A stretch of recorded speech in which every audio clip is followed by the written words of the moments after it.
Bon Nico, lâche l'affaire, arrête la casse, on va voir ailleurs.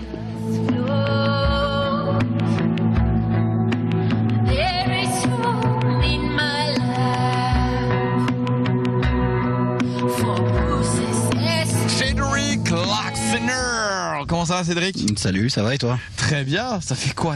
Déjà 4 ans Masterchef ensemble. Ouais, 4 longues années, mais bon. Longue pour toi ou pour moi? Ah, pour toi, ça se voit.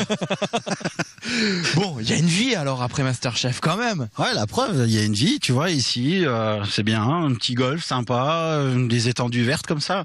Bon, après, voilà, hein, il y a eu un parcours avant. Il y a eu un parcours. Bah justement, parlons de ce parcours, parce que avant d'être chef ici, au bistrot du golf de la Largue, Amos Largue, bah, t'as un peu voyagé durant ces 4 années. Ouais, c'est ça, en passant Tunisie, Italie, Québec, voilà, donc j'ai eu la chance de rencontrer les bonnes personnes au bon moment.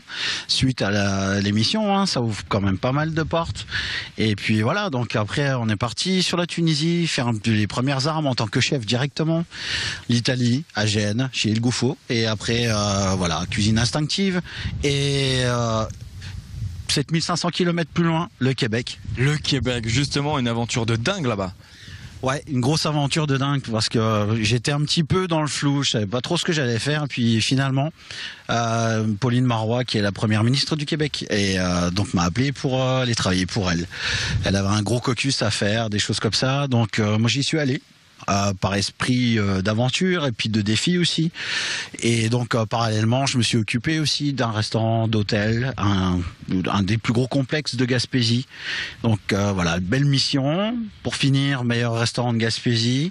Et puis voilà, donc retour en France, gentil, au golfe de la Largue, à Amos Largue, où on fait une belle petite cuisine sympa, voilà, pour nos golfeurs qui sont bien gourmands quand même. Tu peux nous rappeler ton ancien métier, parce que ça n'a rien à voir. Rien à voir, oui et non. Il fait chaud aussi. Oui, c'est vrai. J'étais technicien en génie thermique dans une papeterie. Donc voilà. Ça chauffe aussi. Ça chauffe. Bon, bah écoute, moi, je te propose qu'on retourne au golf. J'ai envie de rejouer, moi. Ouais, bah alors si c'est pour jouer, laisse tomber. On va plutôt aller cuisiner parce que je pense que t'es quand même bien mieux là-dedans. Ah bah joie, lui. C'est pas possible.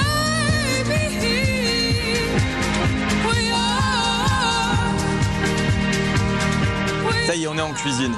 Moi, je vois déjà ce qui se passe par ici. Est-ce qu'on peut l'expliquer aux téléspectateurs? Ouais, je pense que tu vois un petit peu ce qu'on va faire. Tu surkiffes ça, un petit risotto, quelque chose de saison, gourmand, avec des champignons, un peu de truffe. Et on enchaîne directement en terminant avec un petit peu de bresaola. En Italie, tu mets quelques tranches de beurre sur ton risotto, tu laisses reposer. Ça descend bien, c'est crémeux. Donc moi, j'ai remplacé le beurre par du foie gras, c'est tout. Un peu d'huile d'olive. Le principe, c'est de faire revenir les oignons sans leur donner de coloration. Donc là, on rajoute le riz, un riz à risotto. Une fois que ton riz est bien nacré, un petit peu de vin blanc, un vin blanc sec, pas trop fruité. Un petit peu de bouillon de volaille, gentiment pour le nourrir en fait. Hein. Pendant que tu remues, ben écoute, moi je vais m'occuper des champignons. Alors on a un peu de cèpe. On a de la girole, de la chanterelle grise, des Vosges, je précise, et quelques trompettes des morts, une bonne pincée de fleur de sel. Je termine avec un peu de ciboulette. T'es comment de ton côté? Moi, je pense que je suis quasiment bon là. Hein. Ouais. On va rajouter le foie gras qu'on a laissé à température ambiante. Hein. Ouais. Donc une fois que le foie gras est bien intégré, on stoppe la cuisson et on laisse reposer.